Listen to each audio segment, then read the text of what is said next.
రాష్ట్రంలో ప్రతి ఉద్యోగికి కెపాసిటీ బిల్డింగ్ శిక్షణ ఇవ్వాలని సీఎం చంద్రబాబు ఆదేశాలు జారీ చేశారు. శిక్షణతోనే ప్రభుత్వ ఉద్యోగుల్లో సామర్థ్యం పెరుగుతుందని సూచించారు. 2047 స్వర్ణాంధ్ర ప్రణాళికలను అమలు చేసేలా కార్యాచరణ చేపట్టాల్సి ఉందని సీఎం స్పష్టం చేశారు. ప్లానింగ్ స్వర్ణాంధ్ర విజన్ జీఎస్డీపై సీఎం చంద్రబాబు నాయుడు సమీక్ష నిర్వహించారు. ప్రస్తుతం సీఎం చైర్మన్గా P4 ఫౌండేషన్ ఏర్పాటు చేయాల్సిందిగా సీఎం సూచించారు. పాపులేషన్ మేనేజ్మెంట్పై త్వరలో ప్రత్యేక పాలసీ రూపొందించాలని సీఎం ఆదేశాలు జారీ చేశారు. గ్రామస్థాయి ఉద్యోగి నుంచి సచివాలయంలోని కార్యదర్శి వరకు ప్రతి ఒక్కరికి కెపాసిటీ బిల్డింగ్ కోసం శిక్షణ ఇవ్వాల్సిన అవసరం ఉందని సీఎం అన్నారు. ఆన్లైన్, ఆఫ్లైన్ విధానాల్లో శిక్షణతో సామర్థ్యం పెంచడం ద్వారా మంచి ఫలితాలు వస్తాయని స్పష్టం చేశారు. వివిధ శాఖల ఉద్యోగులు, అధికారుల నుంచి కార్యదర్శి వరకు, కానిస్టేబుల్ నుంచి డీజీపీ వరకు కెపాసిటీ బిల్డింగ్ జరగాలని అన్నారు. ప్రతి ఉద్యోగి శిక్షణ పొందడం ద్వారా నైపుణ్యాలను పొందే అవకాశం ఉందని, ఇది పాలనలో ఫలితాలు సాధించేందుకు ఉపకరిస్తుందని, అలాగే సేవల్లో నాణ్యతను పెంచుతుందని సీఎం స్పష్టం చేశారు. స్వర్ణాంధ్ర విజన్ లక్ష్యం చేరుకోవడం కోసం రాష్ట్ర, జిల్లా, మండల స్థాయి ప్రణాళికలు ఇప్పటికే సిద్ధమైనట్లు అధికారులు సీఎంకు వివరించారు. అయితే నియోజకవర్గాల వారీగా విజన్ ప్లాన్ వచ్చే నెల నాటికి రూపొందించాలని సీఎం ఆదేశించారు. వీటితో పాటు థీమాటిక్ రిపోర్ట్స్ జూన్ నాటికి, సెక్టోరల్ రోడ్ మ్యాప్ సెప్టెంబర్ నాటికి రూపొందుతాయని అధికారులు సీఎంకు వివరించారు. కీలక పాలసీలైన zero poverty, P4 population management అంశాలను విజన్లో పొందుపరచాలని సీఎం ఆదేశించారు. యువగళం పాదయాత్రలో ఇచ్చిన హామీకి కట్టుబడి పార్టీలో పనిచేసే వారిని ప్రోత్సహించడంతో పాటు సీనియర్లతో సమానంగా జూనియర్లను గౌరవిస్తానని రాష్ట్ర మంత్రి నారా లోకేష్ ప్రకటించారు. పార్టీలో పదవులు, ప్రభుత్వంలో నామినేటెడ్ పదవులు కావాలంటే తప్పనిసరిగా కుటుంబ సాధికార వారధులుగా పనిచేయాల్సిందేనని మంత్రి స్పష్టం చేశారు. చిత్తూరు జిల్లా సచ్చివేడు నియోజకవర్గ టీడీపీ ఉత్తమ కార్యకర్తలతో మంత్రి నారా లోకేష్ సమావేశమయ్యారు. ఎప్పుడు ఈ ప్రాంతానికి వచ్చినా ముందుగా కార్యకర్తలనే కలుస్తానని, ఇచ్చిన మాట ప్రకారం ఈ సమావేశానికి వచ్చానని అన్నారు. నాయకుల చుట్టూ కాదు, ప్రజల చుట్టూ తిరగాలని కార్యకర్తలకు సూచించారు. టీడీపీలో కేడర్కు అలకలు అనే జబ్బు ఉందని అన్నారు.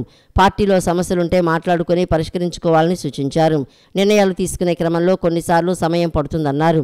అయితే కార్యకర్తల మనోభీష్టానికి వ్యతిరేకంగా ఏ నిర్ణయం తీసుకోమని స్పష్టం చేశారు.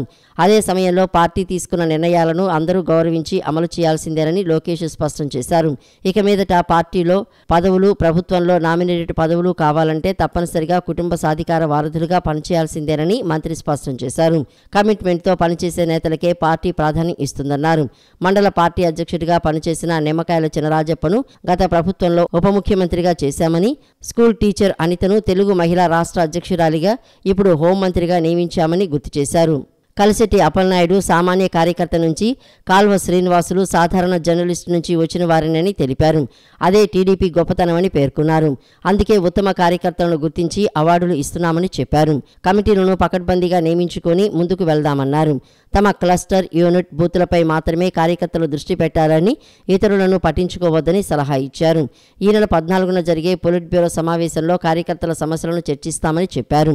పార్టీ అధ్యక్షుడి నుంచి కుటుంబ సాధికార సారథి వరకు అందరూ పార్టీ కార్యక్రమాల్లో పాల్గొనాల్సిందేనని మంత్రి లోకేష్ స్పష్టం చేశారు. ఏడాది కాలంగా పార్టీ పెద్దగా కార్యక్రమాలు ఇవ్వలేదని, మహానాడు తర్వాత ఎవరిని వదిలిపెట్టేది లేదని చెప్పారు. అహంభావాన్ని ప్రజలు తిరస్కరిస్తారంటూ వైసీపీ 151 నుంచి 11 స్థానాలకు పడిపోయిన విషయాన్ని ఆయన గుర్తు చేశారు. వైసీపీ నాయకుల తీరు ఇప్పటికీ మారలేదని, గతంలో లాగానే మాట్లాడుతున్నారని అన్నారు. ప్రభుత్వం చేస్తున్న మంచి పనులను ప్రజల్లోకి తీసుకుపోవాలని, దొంగ పేపరు, టీవీల తప్పుడు ప్రచారాన్ని సమర్థవంతంగా తిప్పికొట్టాలని కార్యకర్తలకు నారా లోకేష్ పిలుపునిచ్చారు. మనందరం సైదుగా పనిచేసి ఇది పూర్తి చేయాలని ఇక్కడ ఉన్న కార్యకర్తలందరినీ, నాయకులు నేను కోరటం జరుగుతుంది. మనందరం కలిసికట్టుగా పనిచేయాలి, కలిసికట్టుగా ముందరికెళ్ళాలి. ఇంకో పక్కన మనకి మిత్రపక్షాలు, జనసేన పార్టీ అయి ఉండొచ్చు, భారతీయ జనతా పార్టీ కూడా అయి ఉండొచ్చు. ఆనాడే చెప్పాం, రాష్ట్రం కోసం కేంద్రంలో మనం భాగస్వామ్యం అవుతున్నాం, రాష్ట్రం కోసం ఎన్డీఏలో మనం చేరుతున్నాం, రాష్ట్ర ప్రయోజనాల కోసమే మనం కూటమిలోకి వెళ్తున్నామని గౌరవ ముఖ్యమంత్రి గారు కూడా చెప్తాం జరిగింది.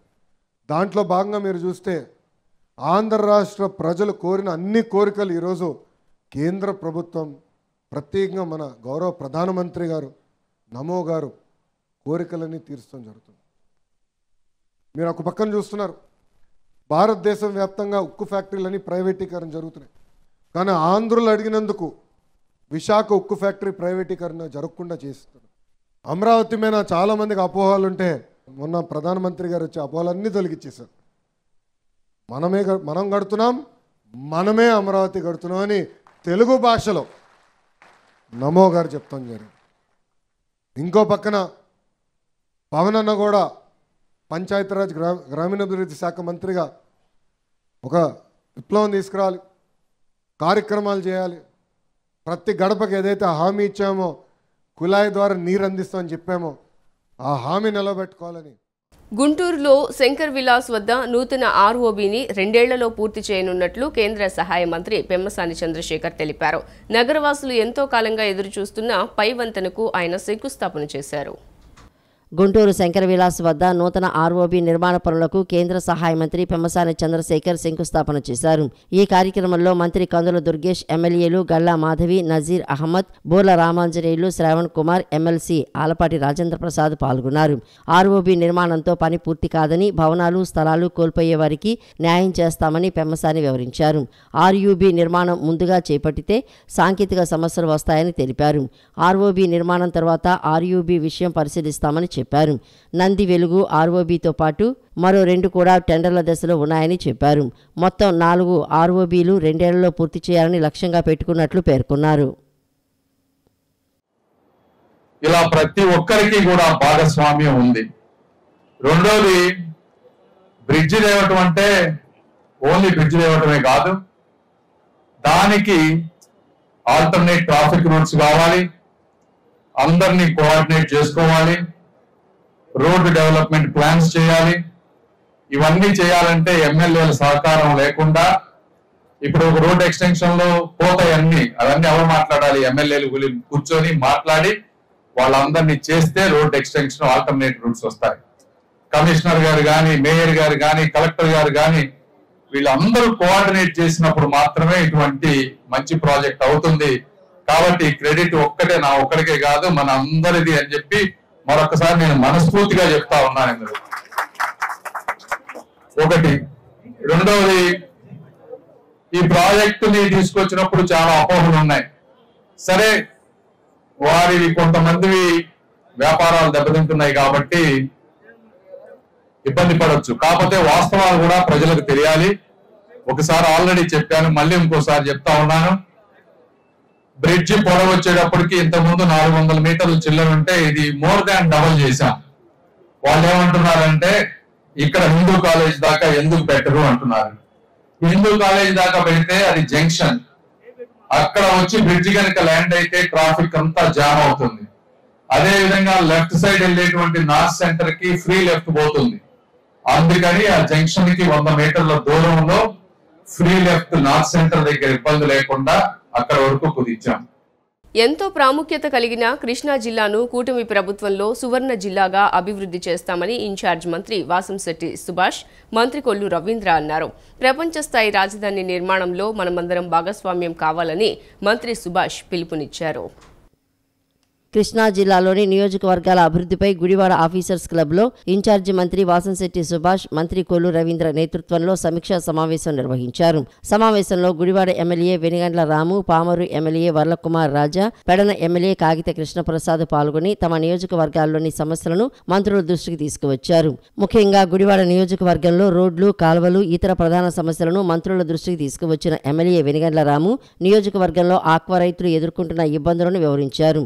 గుడివాడ ప్రాముఖ్యతను దృష్టిలో ఉంచుకొని నియోజకవర్గంలో సమస్యలను పరిష్కరించడమే కాకుండా అభివృద్ధికి నిధులు మంజూరయ్యేలా మంత్రులు సహకరించాలని ఈ సందర్భంగా ఎమ్మెల్యే రాము విజ్ఞప్తి చేశారు. అనంతరం ఎమ్మెల్యేలు కృష్ణప్రసాద్, కుమార్ రాజా తమ నియోజకవర్గాల్లోని సమస్యలు మంత్రుల దృష్టికి తీసుకువచ్చారు. అనంతరం కృష్ణా జిల్లా ఇన్ఛార్జి మంత్రి వాసంశెట్టి సుభాష్ మీడియాతో మాట్లాడుతూ 11 నెలల కూటమి ప్రభుత్వంలో అభివృద్ధి మరియు సంక్షేమం సమపాళ్లలో జరుగుతుందని అన్నారు. అమరావతి రాజధాని నిర్మాణానికి కూటమి ప్రభుత్వం ప్రత్యేక చర్యలు తీసుకుంటుందన్నారు. రాష్ట్ర వ్యాప్తంగా 49,000 కోట్ల నిధులతో ప్రత్యేకంగా అభివృద్ధి పనులు జరుగుతున్నాయని మంత్రి సుభాష్ వివరించారు. ప్రపంచ స్థాయి రాజధాని నిర్మాణంలో మనమందరం భాగస్వామ్యం కావాలని మంత్రి సుభాష్ పిలుపునిచ్చారు. మంత్రి కొల్లు రవీంద్ర మాట్లాడుతూ కృష్ణా జిల్లా సమగ్ర అభివృద్ధికే సమీక్షా సమావేశాలు నిర్వహిస్తున్నామని అన్నారు. ఈ సమావేశంలో జిల్లాలోని నియోజకవర్గాల సమస్యలపై దృష్టి పెట్టామని చెప్పారు. కొన్ని కారణాలతో కొందరు సభ్యులు హాజరు కాలేదని రవీంద్ర వివరించారు. ప్రజలకు నష్టం కలిగించే ఎటువంటి కార్యక్రమాన్ని కూటమి ప్రభుత్వం ప్రోత్సహించదని, ప్రజాశ్రేయస్సే తమ ప్రభుత్వ లక్ష్యమని మంత్రి కొల్లు రవీంద్ర ఉద్ఘాటించారు. ముఖ్యంగా జిల్లాలోని 7 నియోజకవర్గాల సమస్యల పరిష్కారం, రైతుల సంక్షేమానికి తాము అన్ని విధాలా కృషి చేస్తున్నామని మంత్రి రవీంద్ర పేర్కొన్నారు. అంతరిక్ష, రక్షణ రంగాలకు సంబంధించి ప్రాజెక్టులు రాష్ట్రంలో నెలకొల్పేలా పెట్టుబడులు ఆకర్షించడంపై ముఖ్యమంత్రి చంద్రబాబు నాయుడు దృష్టి పెట్టారు. స్పేస్, డిఫెన్స్ పాలసీల రూపకల్పనతో పాటు ఈ 2 రంగాలకు సంబంధించి రాష్ట్రానికి వచ్చే ప్రాజెక్టులకు కేంద్రం నుంచి అనుమతులు పొందేలా చురుకైన పాత్ర పోషించాలని ఇరువురికి ముఖ్యమంత్రి సూచించారు. అంతరిక్ష రంగాలకు సంబంధించి ప్రాజెక్టులు రాష్ట్రంలో నెలకొల్పేలా పెట్టుబడులు ఆకర్షించడంపై ముఖ్యమంత్రి చంద్రబాబు నాయుడు దృష్టి సారించారు. ఇందుకోసం బుధవారం సచివాలయంలో తనతో సమావేశమైన ఇస్రో మాజీ చైర్మన్, ప్రస్తుతం రాష్ట్రానికి స్పేస్ టెక్నాలజీ అడ్వైజర్గా ఉన్న ఎస్ సోమనాథ్, అలాగే మాజీ DRDO చైర్మన్, ప్రస్తుత రాష్ట్ర ఏరోస్పేస్ డిఫెన్స్ మ్యానుఫ్యాక్చరింగ్ హబ్ సలహాదారు డాక్టర్ జి సతీష్ రెడ్డితో చర్చించారు. స్పేస్, డిఫెన్స్ పాలసీల రూపకల్పనతో పాటు ఈ 2 రంగాలకు సంబంధించి రాష్ట్రానికి వచ్చే ప్రాజెక్టులకు కేంద్రం నుంచి అనుమతులు పొందేలా చురుకైన పాత్ర పోషించాలని ఇరువురికి ముఖ్యమంత్రి సూచించారు. విద్యార్థులు స్పేస్, డిఫెన్స్ రంగాల వైపు ఆకర్షితులయ్యేలా ఎకోసిస్టమ్ ఏర్పాటు చేయాల్సి ఉందని అన్నారు. ముఖ్యమంత్రితో సమావేశంలో సోమనాథ్, సతీష్ రెడ్డి స్పేస్, డిఫెన్స్ రంగాల అభివృద్ధిపై ప్రజెంటేషన్ ఇచ్చారు. అనంతరం ఇరువురిని ముఖ్యమంత్రి చంద్రబాబు నాయుడు సత్కరించారు. మత్తు పదార్థాలకు బానిసై విద్యార్థులు తమ బంగారు జీవితాన్ని నాశనం చేసుకోవద్దని ఈగల్ విభాగం సీనియర్ IPS అధికారి రవికృష్ణ సూచించారు. సమాజంలో యువత మంచి నడవడికతో ముందుకు సాగాలని పిలుపునిచ్చారు. కృష్ణా జిల్లా పెనమలూరు నియోజకవర్గం గంగూరు ధనేకుల ఇంజనీరింగ్ విద్యా సంస్థల్లో డ్రగ్స్పై అవగాహన కార్యక్రమంలో IPS ఈగల్ విభాగం IPS అధికారి ఆకే రవికృష్ణ, కృష్ణా జిల్లా SP గంగాధర్రావు పాల్గొన్నారు. అనంతరం ముఖ్య అతిథులు విద్యార్థులను ఉద్దేశించి మాట్లాడుతూ మత్తు పదార్థాలకు బానిసై విద్యార్థులు తమ బంగారు భవితవ్యాన్ని నాశనం చేసుకోవద్దని సూచించారు. సమాజంలో యువత మంచి నడవడికతో ముందుకు సాగాలని పిలుపునిచ్చారు. విద్యార్థులకు క్రమశిక్షణ అవసరమని, ఎట్టి పరిస్థితుల్లోనూ సమయం వృధా చేసుకోవద్దని పిలుపునిచ్చారు. మంచి ప్రవర్తనతో సమాజంలో గుర్తింపు తెచ్చుకోవాలని పేర్కొన్నారు. యువత డ్రగ్స్కు బానిసవ్వద్దు అని అన్నారు. NDPS చట్టాలు కఠినంగా ఉన్నాయని, ఒక్కసారి జైలుకెళ్తే జీవితం నాశనమవుతుందని స్పష్టం చేశారు. మనమంతా కలిసి డ్రగ్స్ రహిత సమాజాన్ని స్థాపిద్దామని పేర్కొన్నారు. సుమారుగా 45,000 కాలేజెస్, హై స్కూల్స్లోని ప్రత్యేకంగా ఈగల్ క్లబ్స్ ఏర్పాటు చేయడం జరిగింది. వర్క్షాప్స్, ఇలాగా కొన్ని కార్యక్రమాలతోని ప్రజల్లోని, ముఖ్యంగా యువతలోని అవేర్నెస్ తీసుకురావడం, డ్రగ్స్ జోలికి వెళ్ళొద్దని ప్రత్యేకంగా వాళ్ళందరూ కూడా విజ్ఞప్తి చేస్తున్నాం. అదేవిధంగా ఈరోజు ప్రత్యేకంగా ఈ కార్యక్రమాన్ని ఇంత పెద్ద ఎత్తున ఆర్గనైజ్ చేసిన ధనేకుల ఇంజనీరింగ్ కాలేజ్ యాజమాన్యాన్ని కూడా ప్రత్యేకంగా అభినందనలు తెలుపుతున్నాం. Thank you. ఈ యొక్క డ్రగ్స్ రహిత మన భారతదేశం, అట్లాగే నిషాముక్త భారత్లో భాగంగా, అట్లాగే మన ఆంధ్ర రాష్ట్రంలో ఈ పూర్తిగా వీటి నుంచి మనం బయటపడాలనే ఉద్దేశం ఉంటేనే మనం ఇటువంటి కార్యక్రమాలు ఎన్నో చేసుకున్నట్టే దీని యొక్క రిజల్ట్స్ చాలా బాగుంటాయి. దాంట్లో భాగంగా ఒక పక్కన ఎన్ఫోర్స్మెంట్ చేస్తూనే రెండో వైపు ఇట్లాగా ఎడ్యుకేషన్ ద్వారా మనం చాలా వరకు తగ్గించడానికి అవకాశం ఉంది. కాబట్టి ఈ కార్యక్రమం మరిన్ని చేసేదానికి మేము సిద్ధంగా ఉన్నాము. అన్ని కాలేజీల్లో కూడా కృష్ణా జిల్లాలో మేము చేపడతా ఉన్నాము. కాబట్టి ఈ యొక్క అరేంజ్మెంట్స్ చేసి ఈ కార్యక్రమాన్ని ఇంత దిగ్విజయంగా నడిపేదానికి సహకరించినటువంటి కాలేజీ యాజమాన్యానికి, అట్లాగే అందరికీ కూడా ధన్యవాదాలు తెలియజేస్తాను. Thank you. మాజీ మంత్రి వెల్లంపల్లి శ్రీనివాసరావు నోరు అదుపులో పెట్టుకోవాలని జనసేన పార్టీ రాష్ట్ర నాయకులు అజయ్ వర్మ ఠాకూర్ సూచించారు. దేవాదాయ శాఖ మంత్రిగా పనిచేసే అనేక అవినీతి కార్యక్రమాలకు పాల్పడిన వెల్లంపల్లి శ్రీనివాసరావు హైందవ ధర్మం గురించి మాట్లాడటం సిగ్గుచేటన్నారు. హిందూ ధర్మం విషయంలో జనసేన పార్టీ అధినేత పవన్ కళ్యాణ్ మాట్లాడిన మాటలను వక్రీకరిస్తూ మాజీ మంత్రి వెల్లంపల్లి అవాకులు చవాకులు పేలుతున్నారని చెప్పారు. పవన్ కళ్యాణ్ గురించి మాట్లాడే నైతిక అర్హత వెల్లంపల్లికి లేదని, ఇప్పటికైనా నోరు అదుపులో పెట్టుకోకపోతే బుద్ధి చెబుతామని హెచ్చరించారు. నగరంలోని పశ్చిమ నియోజకవర్గం విద్యాధరపురంలోని కుమ్మరపాలెంలో గల షాదీఖానా నందు జనసేన పార్టీ నాయకులు విలేకరుల సమావేశాన్ని నిర్వహించారు. ఈ సమావేశంలో పాల్గొన్న జనసేన పార్టీ రాష్ట్ర నాయకుడు అజయ్ వర్మ ఠాకూర్ మాట్లాడుతూ వెల్లంపల్లి శ్రీనివాస్ రాజకీయాల్లోకి వచ్చినప్పుడు తాను టీడీపీ నగర నాయకుడిగా కొనసాగుతున్నానని చెప్పారు. వెల్లంపల్లి శ్రీనివాస్ అడ్డగోలుగా రాజకీయ చరిత్ర అంతా తనకు తెలుసని, వంగవీటి రాధాకృష్ణ దయతో ఎమ్మెల్యే అయ్యాడని గుర్తు చేశారు. ప్రజారాజ్యం పార్టీ తరపున ఎన్నికల్లో పోటీ చేసే సమయానికి 32 కోట్ల రూపాయల అప్పులు వెల్లంపల్లి శ్రీనివాస్కు ఉన్నాయని అన్నారు. ఇప్పుడు 100 కోట్ల రూపాయలు సంపాదించి విదేశాల్లో బ్యాంకు ఖాతాలు తెరిచే పరిస్థితిలో ఎలా ఉన్నారో చెప్పాలన్నారు. ఏం వ్యాపారం చేసి వెల్లంపల్లి శ్రీనివాస్ సంపాదించారో చెప్పాలన్నారు. దేవాదాయ శాఖ మంత్రిగా ఉన్నప్పుడు అవినీతికి కేర్ ఆఫ్ అడ్రస్ గా గెలిచారని, కాంట్రాక్టర్గా పనిచేసినప్పుడు దుర్గమ్మ సొమ్మును అడ్డగోలుగా తినేశారని అన్నారు. అటువంటి వ్యక్తి పవన్ కళ్యాణ్ విమర్శిస్తే సహించేది లేదని, ఇప్పటికైనా నోరు అదుపులోకి పెట్టుకోకపోతే బుద్ధి చెబుతామని అన్నారు. మా దృష్టికి ఒక్కొక్కటి వస్తూ ఉన్నాయి, ఇంకా చెప్పుకుంటా పోతే చాలా ఉన్నాయి. వెల్లంపల్లి శ్రీనివాస్, నీ గుట్టు మా నియోజకవర్గంలో నాకు తెలిసినంత ఇంకెవరికి తెలియదు. ఒక్కొక్కటి విప్పుతా. పవన్ కళ్యాణ్ గారి దృష్టి జోలికి కనుక నువ్వు వచ్చినట్టయితే నిన్ను మాత్రం క్షమించేదే లేదు. ఖబర్దారని చెప్తా ఉన్నాను వెల్లంపల్లి శ్రీనివాస్. ఇప్పుడు వరకు గౌరవంగా ఉన్నాం. గతంలో మొన్న కార్పొరేటర్ సీట్లు ఎంతమందికి ఎన్ని అమ్ముకున్నావు, ఎవరి దగ్గర డబ్బులు తీసుకున్నావు, ఎంతమందికి ఇసుక కంకర వేస్తే ఎంతమందిని నువ్వు పంపించి డబ్బులు వసూలు చేసావు. సాక్షాత్తు విద్యాధరపురం కుమ్మరపాలెం సెంటర్కి సంబంధించి రావిచెట్టు సెంటర్లో రామాలయం శివాలయం గుడి కట్టుకుంటుంటే అక్కడ ఇసుక కంకర పోసారనే ఉద్దేశంతో లోకల్లో ఉన్న కార్పొరేటర్ని డబ్బులు వసూలుకి పంపించి డబ్బులు ఇవ్వనన్నారని చెప్పి ఆ బిల్డింగ్ ఇన్స్పెక్టర్ని పంపించి ఆ స్లాబ్ వేసిన స్లాబ్ను కూడా పడేపించావు. ఆ రోజున నేను హిందూ ధార్మిక సంస్థల దృష్టికి తీసుకెళ్తే భయపడి పొద్దునకల్లా పరిగెత్తుకుంటా వచ్చి నా తప్పు అయిపోయింది, నేను వాళ్ళ మందలిస్తానని చెప్పి మళ్ళీ, ఎందుకంటే అక్కడ మరుసటి రోజు ఉదయం 11 మేము ధర్నా కార్యక్రమం మొదలు పెడతానికి ప్లాన్ చేసాం. వెంటనే తెలుసుకొని 9 అక్కడికి వచ్చి దొంగచాటుగా వచ్చి క్షమాపణలు చెప్పి తప్పు అయిపోయిందని చెప్పి వెళ్ళిన వ్యక్తి నువ్వు. జనసేన పార్టీ ఎన్ఆర్ఐ వింగ్ నాయకురాలు షేక్ కౌసర్ సనా మాట్లాడుతూ పహల్గామ్లో జరిగిన ఉగ్రదాడి గురించి ఒక విలేకరి అడిగిన ప్రశ్నకు పవన్ కళ్యాణ్ సమాధానం చెప్తే వైసీపీ నాయకులు దానిని వక్రీకరించి దుష్ప్రచారం చేస్తున్నారని అన్నారు. ప్రజాస్వామ్య దేశంలో మత రాజకీయాలకు తావులేదని, ఈ విషయాన్ని వైసీపీ నాయకులు గుర్తించాలని పేర్కొన్నారు. పవన్ కళ్యాణ్ ఏ మతాన్ని కించపరిచేలా మాట్లాడరని, ముస్లిం మతాన్ని గౌరవిస్తారని చెప్పారు. వైసీపీ నాయకులు ఇష్టం వచ్చినట్లు మాట్లాడితే సహించేది లేదని తెలిపారు.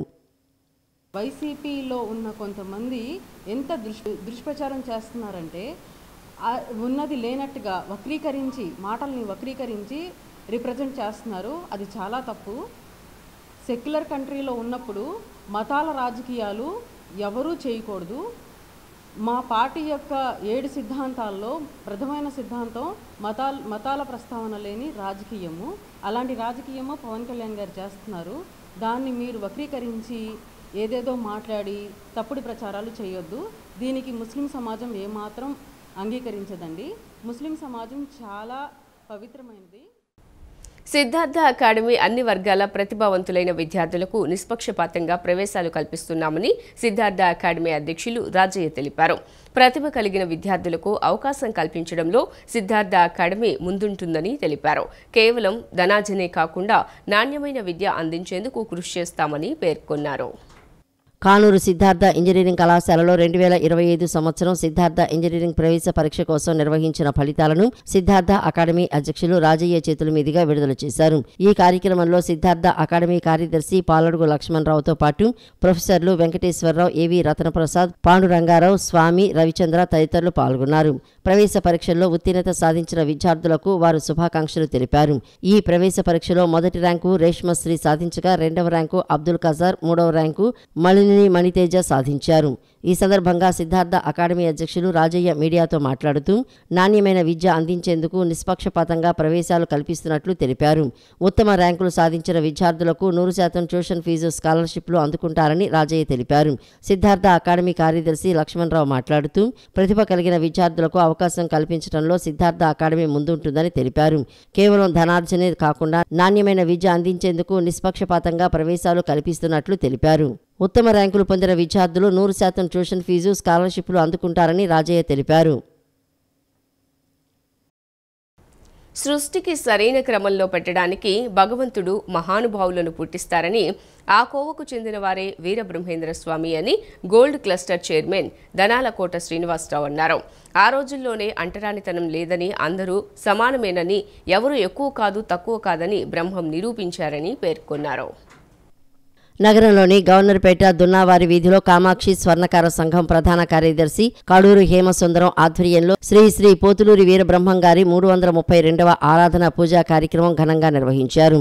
ఉదయం 9 గంటల నుండి 11 గంటల వరకు 5 దంపతులచే పూజా కార్యక్రమం నిర్వహించారు. అనంతరం 500 మంది భక్తులకు ప్రసాదం వితరణ జరిగింది. ఈ కార్యక్రమాన్ని హేమసుందరం నిర్వహించారు. బ్రహ్మంగారి భజన కార్యక్రమం తాళాబత్తుల విజయలక్ష్మి నిర్వహించారు. బ్రహ్మంగారి భజన కార్యక్రమం తాళాబత్తుల జయలక్ష్మి నిర్వహించారు. ఈ సందర్భంగా కడారు హేమసుందరం మాట్లాడుతూ 332 సంవత్సరాల క్రితం బ్రహ్మంగారు ఇదే రోజున సజీవ సమాధి అయ్యారని, ఆ సందర్భంగా ఈ కార్యక్రమం నిర్వహించామని అన్నారు. సృష్టిని సరైన క్రమంలో పెట్టడానికి భగవంతుడు మహానుభావులను పుట్టిస్తారని ఆ కోవకి చెందినవారి వీరబ్రహ్మేంద్ర స్వామి అన్నారు. ఆ రోజుల్లోనే అంటరానితనం లేదని, అందరూ సమానమేనని, ఎవరూ ఎక్కువ కాదు తక్కువ కాదని బ్రహ్మంగారు నిరూపించారని తెలిపారు. తన యొక్క అద్భుతమైన శక్తులతో ఎన్నో సంస్కరణలు చేశారని అన్నారు. రాబోయే రోజుల్లో ప్రపంచం ఏ విధంగా ఉండబోతుంది అనే తదితర విషయాలను ముందుగానే తనకు ఉన్నటువంటి శక్తితో తాళపత్ర గ్రంథాల్లో నిక్షిప్తపరిచారని అన్నారు. స్వర్ణకారం సంఘం నాయకులు గోల్డ్ క్లస్టర్ చైర్మన్ ధనాలకోట శ్రీనివాసరావు మాట్లాడుతూ బ్రహ్మంగారి ఆరాధన కార్యక్రమం స్వర్ణకారులు అందరూ జరుపుకోవడం సంతోషకరమని, ప్రపంచంలో ఏం జరిగినా ఒకప్పుడు బ్రహ్మంగారు చెప్పేవారని గుర్తు చేసేవారు. ఈ కార్యక్రమంలో కామాక్షి స్వర్ణకార సంఘం అధ్యక్షులు బి రవీంద్ర, కోశాధికారి అందే బాబీ, గొల్లపల్లి భాస్కర్రావు, పట్యాల సత్యనారాయణ, గురుమూర్తి, గుండు మధుసూదన్ రావు, సంభాన రాజేష్, టేక్ వెంకటేశ్వరరావు, పంచుమర్తి శ్రీనివాసరావు, ఈమంది రామారావు, తిరువీధుల సత్యనారాయణ, హిట్లర్ శ్రీనివాసరావు, ఢిల్లీ తదితరులు పాల్గొన్నారు. ఏ కార్యక్రమం జరిగినా కానీ ఆ రోజు బ్రహ్మం గారు చెప్పినటువంటి కార్యక్రమం ఈరోజు జరుగుతుందనేది వాస్తవంగా ఈరోజు జరిగినటువంటి ప్రతి ఒక్క కార్యక్రమం కూడా ఆ రోజు ఆ వీర బ్రహ్మేంద్ర స్వామి వారు చెప్పినటువంటి వాక్కు మాత్రమే ఈరోజు జరుగుతుందనేది వాస్తవం. అలాగే ఆ వీర బ్రహ్మేంద్ర స్వామి ఆశీస్సులు ఈ స్వర్ణకార సంఘం ఉన్నటువంటి ప్రతి ఒక్క వ్యక్తికి ఉండి వారి కుటుంబ సభ్యులు మొత్తం కూడా ఆరోగ్య అష్టైశ్వర్యాలతో ఉండాలని కోరుకుంటూ, మనం ఉండేటువంటి విధానాలని ఏ రకంగా మార్చుకోవాలి, రాబోయే రోజుల్లో ప్రపంచంలో ఏమేమి జరగబోతున్నాయి, వీటన్నిటినీ కూడా మహానుభావుడు ముందుగానే ఊహించి తాళపత్రాల రూపంలో, గ్రంథాల రూపంలో నిక్షిప్తపరిచారు. ఇప్పటికీ కూడా చాలామంది ఏదైనా కార్యక్రమం జరుగుతూ ఉంటే, ఏదైనా విషయం జరిగితే ప్రపంచంలో ఆనాడు బ్రహ్మంగారు చెప్పారు, ఇవాళ జరిగింది అనేటువంటి మాటలు మనం అందరూ వింటూ ఉంటాం. మరి ఇట్లాంటి మంచి కార్యక్రమాలు మా కామాక్షి స్వర్ణకార సంఘ సభ్యులైనటువంటి మా హేమసుందరం గారు కానీ, అలాగే తోటి సోదరులు అందరూ కూడా మంచిగా చేసుకుంటున్నారు. రాబోయే రోజుల్లో ఇంకా మంచిగా స్వర్ణకారులందరికీ కూడా వినియోగపడే విధంగా ఈ కార్యక్రమాన్ని రూపొందించాలనే ఒక మంచి ఉద్దేశంతో వీళ్ళందరూ ఉన్నారు. సోదరులందరూ కూడాను ఇలాంటి కార్యక్రమాలు, దంపతులచే పూజా కార్యక్రమాలు, మరి పిల్లలచే సాంస్కృతిక కార్యక్రమాలు, తీర్థ ప్రసాదాలు ఇవన్నీ కూడాను మరి చేస్తూ మన అంతరించిపోకుండా, ఇలాంటి గురు పరంపరలు అంతరించిపోకుండా చక్కటి భక్తి శ్రద్ధలతోటి మరి చుట్టుపక్కల అందరి కూడాను కుల మతాలకు అతీతంగా అందరినీ కూడా పిలుచుకొని ఈ యొక్క కార్యక్రమం చాలా భక్తి శ్రద్ధలతో పెద్దలందరూ కూడా నిర్వహిస్తున్నారు. ఈ యొక్క నిర్వహణ కమిటీకి కడారి హేమసుందరరావు గారు కానీ, బొజ్జ రవీంద్ర గారు, బాబీ గారు, వీళ్ళ టీం అందరికీ కూడాను ప్రత్యేకంగా ధన్యవాదాలు, కృతజ్ఞతలు. కృష్ణా జిల్లా అవనిగడ్డ నియోజకవర్గం కోడూరు మండలంలో వాసవి అమ్మవారి జయంతి వేడుకలు వైభవోపేతంగా నిర్వహించారు. అమ్మవారికి 102 గోత్రాల వారిచే 102 బిందెలతో అమ్మవారికి జలాభిషేకం, నవవిధ అభిషేకాలు నిర్వహించారు. కృష్ణా జిల్లా అవనిగడ్డ నియోజకవర్గం కోడూరు మండలంలో ఆర్యవైశ్యుల ఇలవేల్పు శ్రీ వాసవి కనికా పరమేశ్వరి అమ్మవారి జయంతి వేడుకలు కోడూరు ఆర్యవైశ్య సంఘం ఆధ్వర్యంలో ఘనంగా నిర్వహించారు. దేశు మల్లికార్జునరావు ఇంటి వద్ద అమ్మవారికి ప్రత్యేక పూజలు నిర్వహించి అమ్మవారిని శివరామకృష్ణ క్షేత్రానికి ఊరేగింపుగా తీసుకువెళ్లారు. 102 గోత్రాల వారిచే 102 బిందెలతో అమ్మవారికి జలాభిషేకం, నవవిధ అభిషేకాలు నిర్వహించారు. సాయంత్రం వాసవి మాతకు మహిళలచే సామూహిక కుంకుమార్చన నిర్వహించారు. నేడు గురువారం సాయంత్రం వివిధ వేషధారణలతో మేళతాళాలు, మంగళవాయిద్యాల నడుమ అమ్మవారి ఊరేగింపు నిర్వహిస్తున్నట్లు కమిటీ సభ్యులు తెలిపారు. సిటీ న్యూస్ ఇంతటితో సమాప్తం. తిరిగి వార్తల్లో మళ్ళీ కలుద్దాం. అంతవరకు సెలవు. నమస్కారం.